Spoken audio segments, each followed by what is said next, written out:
when I lived in DC, um, I tried to take on a Canadian accent, Deliberately? and Wow, Really? tell us about Oh, that. yeah, That's oh my there's a gosh. journey. Here we go. it was it was a little bit of a game. Okay. Yeah, Yeah. Um, so there are certain things with a Canadian accent, and it was mostly the segmentals I was Mm-hmm. focusing on. So you all have a nice pure sound. Okay, so you say man.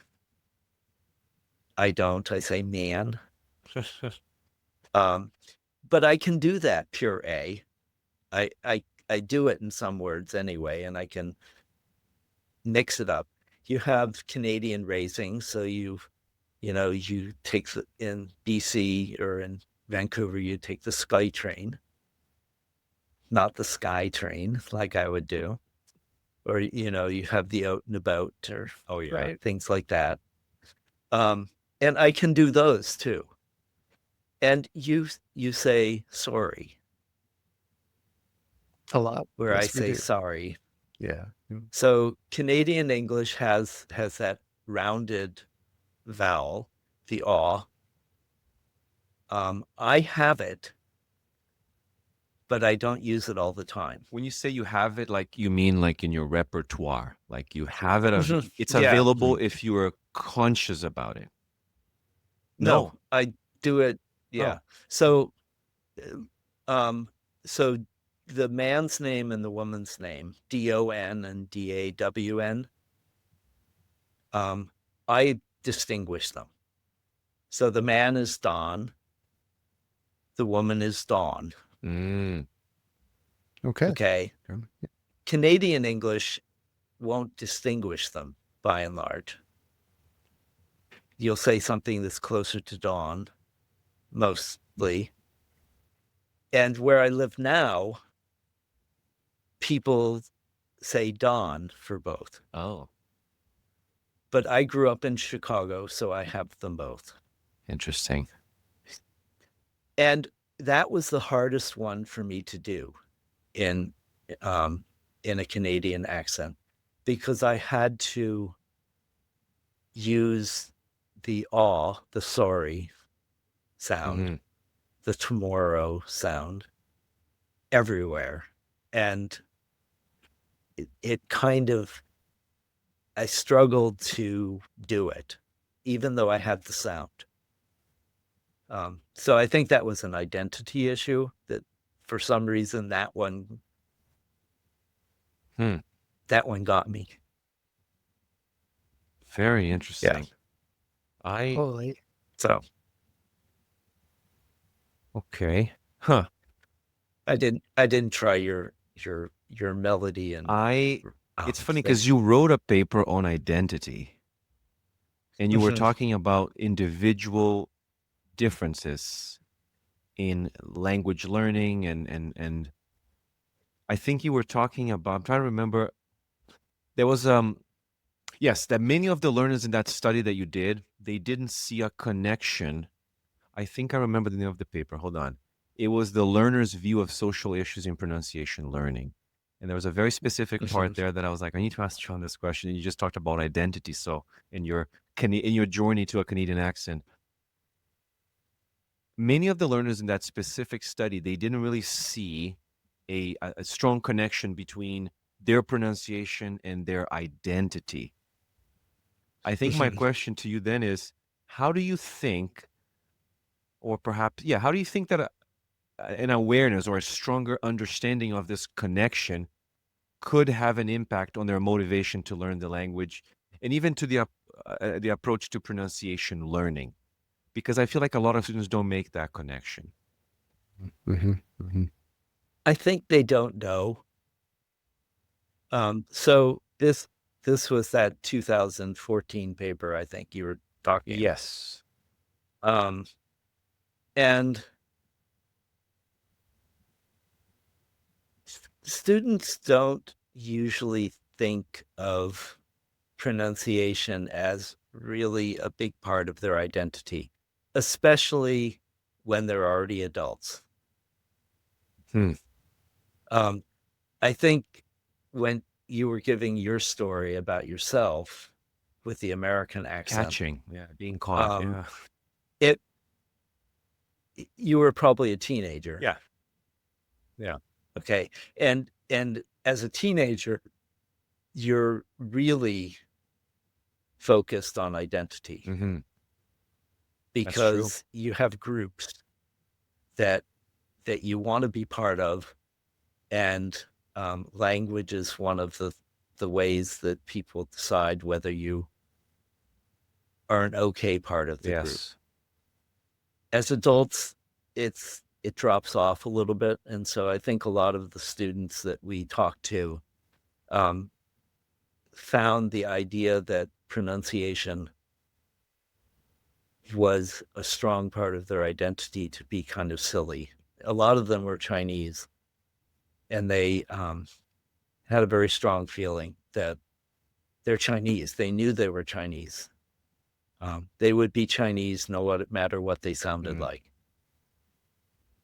But I don't think they had ever gotten to a point where they had to question whether they fit in a group or not. So Elizabeth Gappenton and Pavel Trofimovich and one other person in that 2005 special issue looked at how um, Chinese immigrants to Quebec, how they fit in terms of their use of English. And what they found in that study was that the people who had better English accents were trusted by the community as spokespeople to the outside, but they were not trusted as leaders inside. Huh. And so this identity is very complicated, and it's a little bit hard. And I think that the study that we did, even though I really stand by it, I think it only began to hit the tip of what Mm-hmm. really was going on. Yeah. Yeah. For me, when I hear that, it kind of speaks to this bi-directional nature of like additional language socialization, right? Like the learner can only do so much. It's up to, as you said, it's up to the target community as well, and the interlocutors and Right. the role that they play in that. Yeah, it's really interesting. Mm. Right. And there's all kinds of interesting research on that. Um, Jenny Miller in Australia did a um, research on um, high school students, immigrant high school students in Australia. And she found that accent, there was kind of a complex thing going on between accent and what you look like, Oh. um, as to whether you were seen as worth listening to. Wow. Wow, that's She interesting. called it Yeah. she called it audibility, not intelligibility, but audibility, and that um, the kids who were not listened to became quieter and their English got worse. The ones who somehow got into the social, across that social barrier, either through humor or through um, humor or through looking the part or through accent, um, blossomed. But there were kids who became more and more inaudible because it was like nobody could even listen to them. Yeah. So I think identity is really Yeah. complicated. I I want to go back to the whole catching part because I think you talk about that in the paper, and I think it's kind of related to what we're talking about here. Because from what I remember, a lot of language learners, they very much like myself at the time, they believe that they can catch, right, good pronunciation from a native speaker of that language, which is to me, as I said, akin to catching a cold. Like, oh yeah, if I just listen to this person, I can catch that. But what seems to be true is that a lot of them are not, at least I think Mike Andrew can also agree with that, is that a lot of these learners who want to improve their pronunciation, they don't seek out interactions with speakers of the language.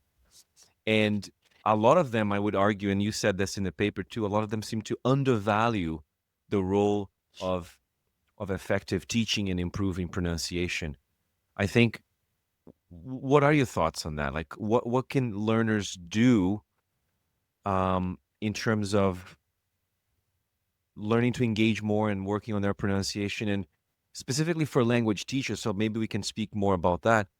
Are there any specific strategies, any tools that you would recommend for language educators that would help learners move beyond this misconception and eventually engage more?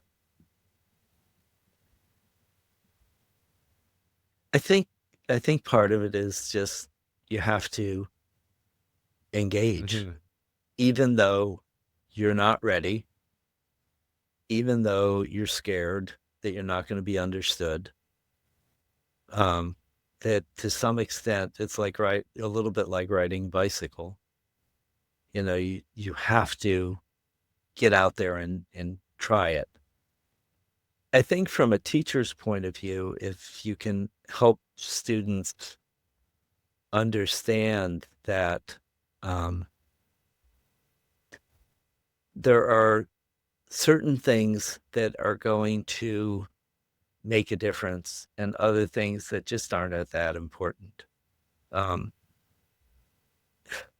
so I have several times written about this in terms of the uh, I'm going to misname it, but basically the 80-20 principle, which has been something that was part of economics and a lot of other things, that 20% of the people in early 1900s Italy Mhm. owned 80% of the It's the land. Pareto principle. That's what it's called. Thank you. Thank you. That brings back memories, Um, Leo, from and another podcast I series. Yeah. think with pronunciation, it's basically the same thing.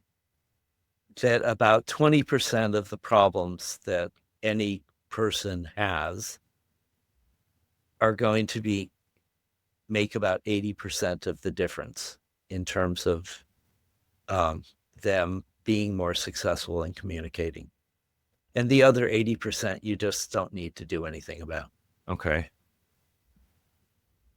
That's what I would say for a teacher. And so a teacher needs to know that there are certain consonants or vowels Mhm.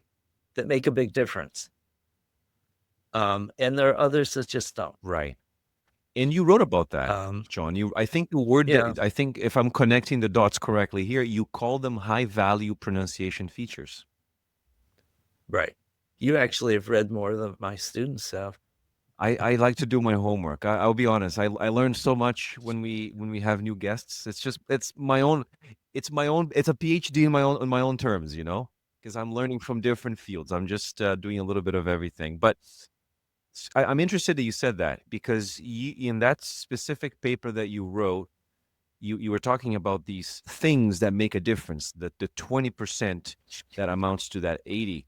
And one of these high value features that you discuss is contrastive stress, Right. which you said significantly improves. I think you've mentioned the word comprehensibility. I'm not 100% sure on that, Right. but Yeah. how do you I'm more interested in the before we talk about the high value pronunciation. But how did you determine? How did you come to the conclusion that, or how do you determine that certain pronunciation features are high value? I think that was um, that's a consequence of thinking about pronunciation in terms of Mm, intelligibility. Um, that if you're thinking about what makes someone intelligible, we know that pronunciation can make people unintelligible.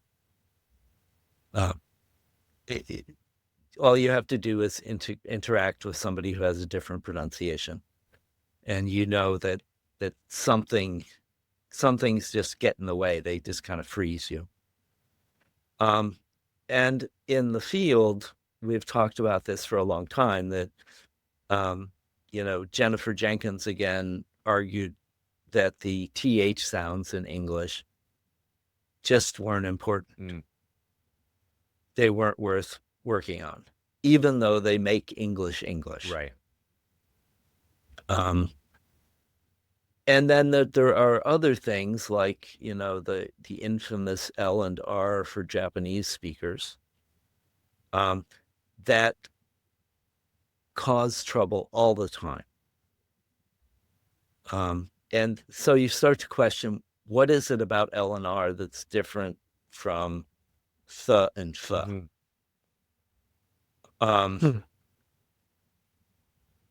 And we know that it has to do with, the number of words that it can confuse. It's true. It's what we would call functional load. Yeah. But for super segmentals, or the rhythm and stress and melody of the language, it's a little bit different, because we can't do minimal pairs. We don't confuse words based on them. And because I've worked on word stress and phrasal stress, or prominence, for a long time, I was very aware that contrastive stress was a big issue. That, people, when they give presentations, would say, they would talk about email or snail mail. Okay. Right.